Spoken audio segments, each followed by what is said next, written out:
I do have a friend that we never agree to anything, but we're still friends. But we usually talk it out, and we apply reasoning and reasons why we think that way. So I will hear her out, and then I would add on to like what she thought and how I agreed with her, and then she would do the same with me, and then we would also talk about our disagreements, and we would just kind of work it out in the end and just be like, okay, yes, I understand that you feel that way, and we just understand each other in the end.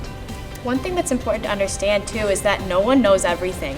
And every time you talk to someone, you might learn something new. So it's always worth starting that conversation. And even though you might feel like you're so steadfast in that issue, that person might bring up a topic that you never really thought about it from that angle before. And it's always interesting to think about it like that. Yeah, going along with what you're saying, I found like you really have to look for your common ground, and you can really learn new things. What I've learned through having a lot of these conversations with my friends and people who disagree with me is just because you think you're 100% right doesn't mean the other person is necessarily 100% wrong. There are gray areas in politics and in government, and just because you're right doesn't mean someone's wrong, and vice versa. There's so many different interpretations, and none is 100% right and perfect, and none are 100% terrible and evil.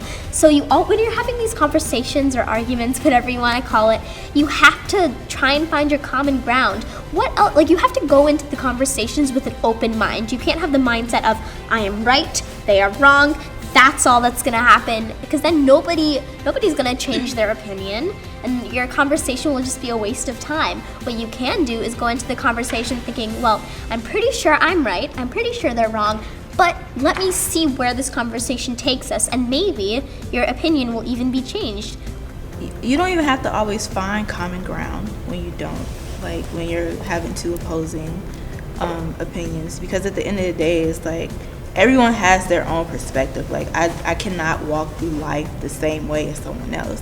So when I go into like debates or like I don't really agree with the person says, I used to have a bad habit of I listened to respond and I didn't listen to understand. So now I try to like step outside of myself and like listen, and of course I go into like the overanalyzing, like, well, what's their background, like what they do, like I kind of think like, let me try to piece together why they think the way they think, because for something that's like logical thinking for me, being from Chicago, on the south side, may not be the same logical way of thinking for someone who grew up on a farm. Like we just aren't gonna think the same. We aren't gonna think like certain policies matter over the other. So it's just like you have to not be so selfish with your thoughts, and just like really open up and be willing to take in what someone has to say, whether you agree with it or not, because ultimately it's gonna help shape the way you think overall. One of the main causes of having like a fight or an argument is a misunderstanding. So it really helps me to listen out the other person's argument and repeat it back to them and be like, okay, so you think this, and you repeat back their argument and say, am I understanding you correctly? Like, did I get everything? And then they say, yes. And then you say, all right, so here's what I think. And then you're able to make sure that you understand each other and you didn't miss anything in their argument, and that you're able to walk away with understanding instead of anger. A lot of people go into the conversation with the one intention of like trying to convince the other person and make them know that they're wrong.